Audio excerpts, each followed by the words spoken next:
अस्सलाम वालेकुम जमात हफ्तम के तलबा। बेटो, तारीख जोग्राफिया का दूसरा काम आपको पेश किया जाता है और ये मुझे तवक्को है कि आप इस हफ्ते में इसे मुकम्मल कर लेंगे। तारीख का भी तीसरा बाब किया जाएगा, इसी तरह जोग्राफिया का भी तीसरा बाब। तारीख का तीसरा बाब मुगलिया सल्तनत के माशरती और सकाफती हालात बयान किए जाएंगे और जोग्राफिया के अंदर कुर्राए हवाई का तारुफ।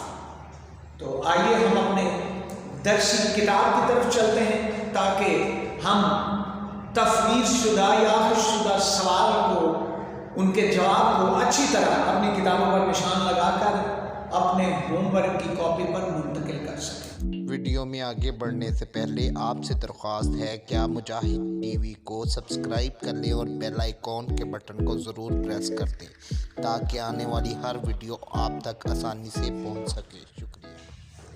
बिस्मिल्लाहिर्रहमानिर्रहीम। अज़ीज़ तलबा, सबसे पहले तारीख़ का तीसरा बाब, उन्वान इसका मुगलिया सल्तनत के माशरती और सकाफती हालात। बेटो, आपको इल्म है कि हम जो भी टॉपिक किसी बाब से मुंतखब करते हैं वो स्मार्ट सिलेबस के ऐन मुताबिक होता है, तो उसके हिसाब से हमने अपने अपने टॉपिक्स के सवालात बनाए हैं, वो ज़रा चेक कर लें। सवाल नंबर 1, हज़रत मुजद्दिद अल-अफ़सानी रहमतुल्लाहि अलैह के इब्तदाई हालात बयान करें।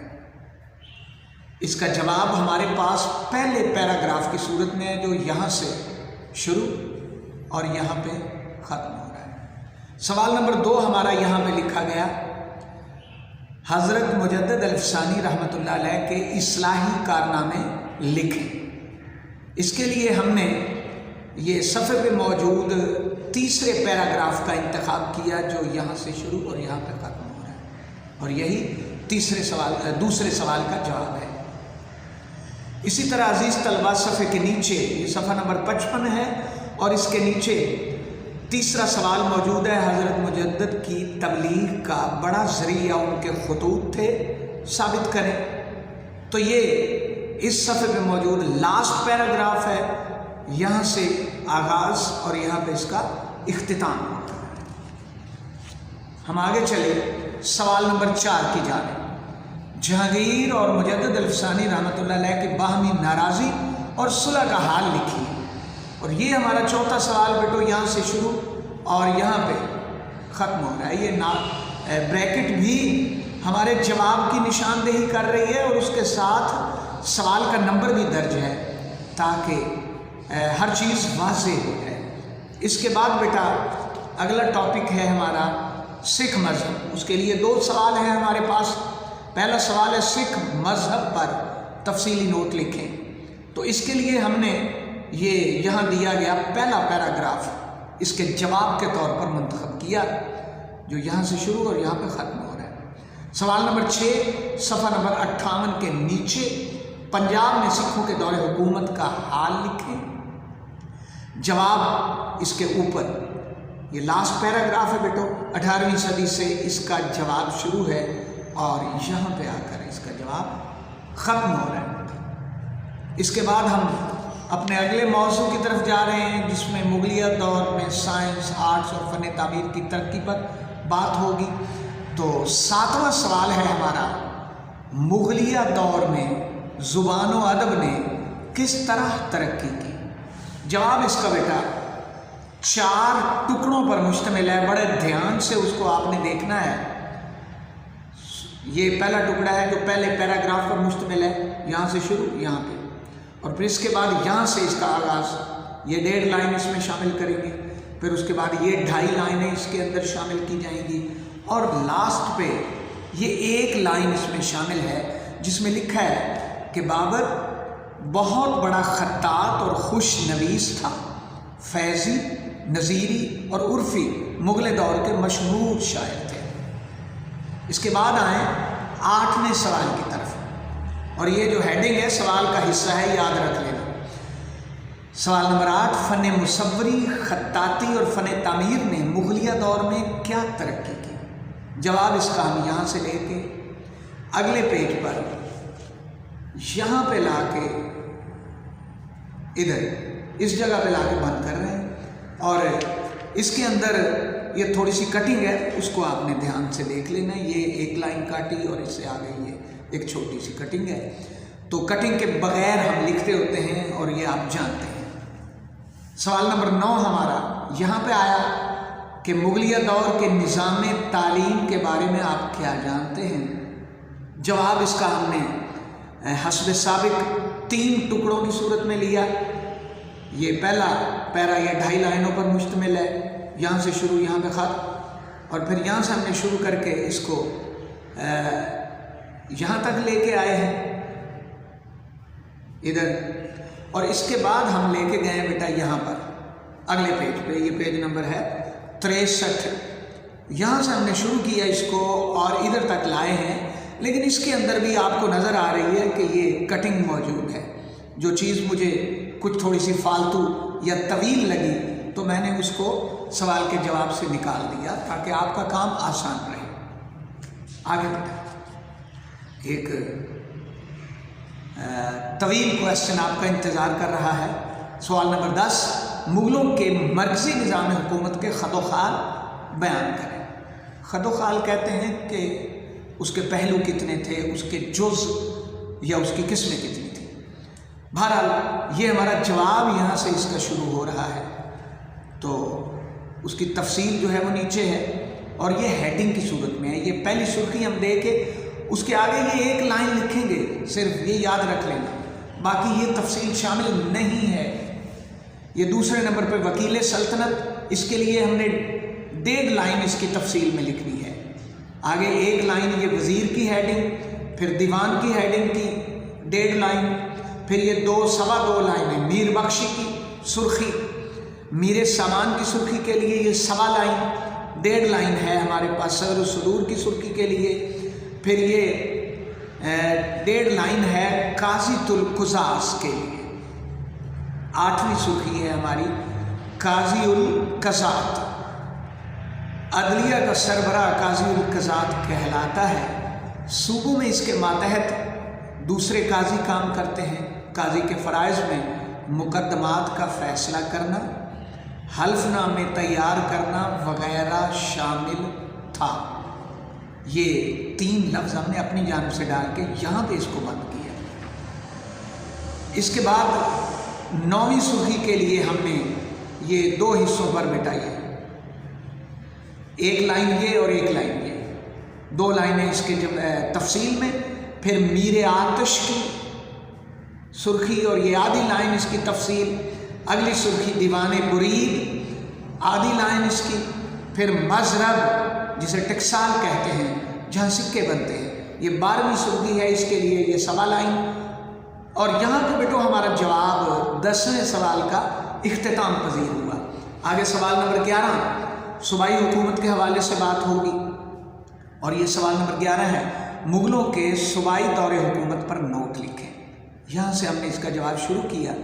पहली हेडिंग इसकी सूबेदार या गवर्नर, और ये 1.25 लाइन इसके लिए तफसील में, फिर दूसरी लाइन दीवान की है, दूसरी हेडिंग, तो उसका जवाब हमारे पास ये 1 लाइन की सूरत में। इसी तरह तीसरी सदर और उसकी 1 लाइन, चौथी हेडिंग, चौथी सुर्खी बख्शी और ये आधी लाइन इसकी तफसील, कोतवाल की आधी लाइन तफसील।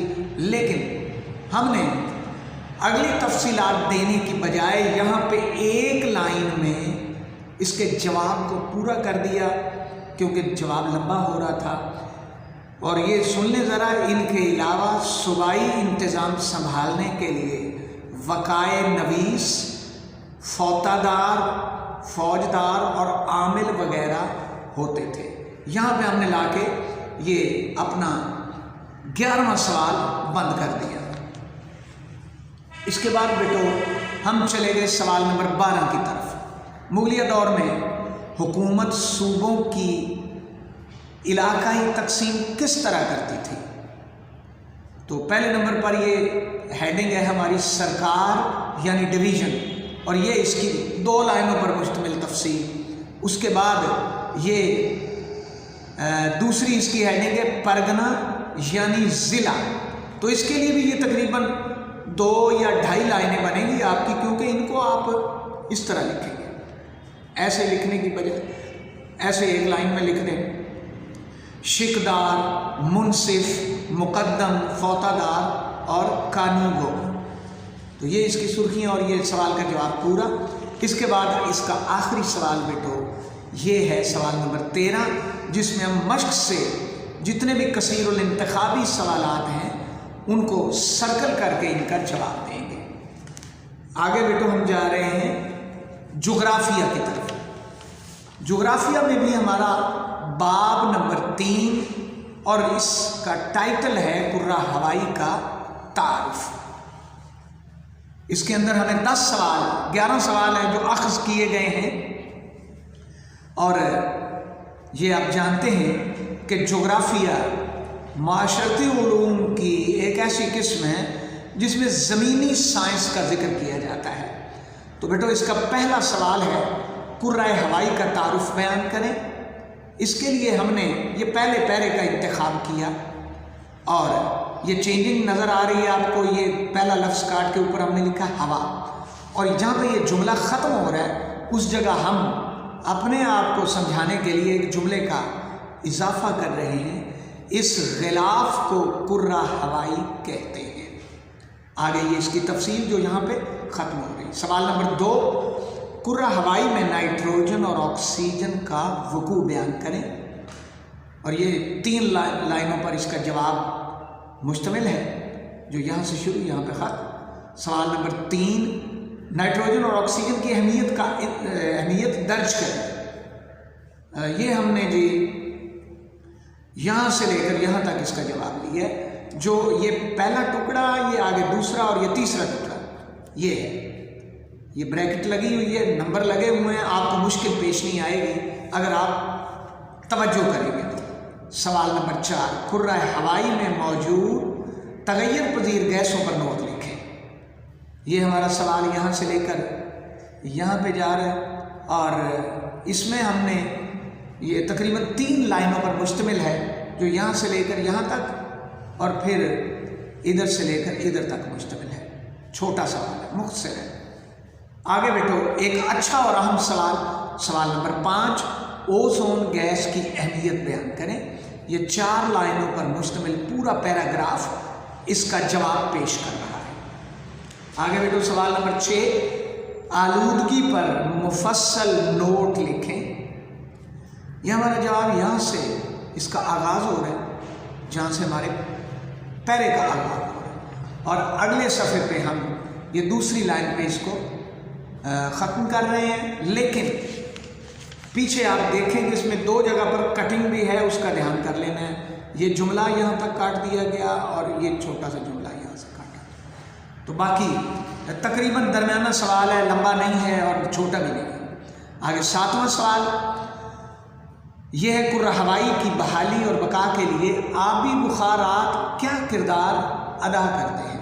یہ یہاں سے لے کر یہاں تک یہ تقریباً 2 پیراگراف ہے بیٹا. طویل سوالوں میں ان کا شمار ہوگا اور یہ ایک جملہ اس میں کٹ.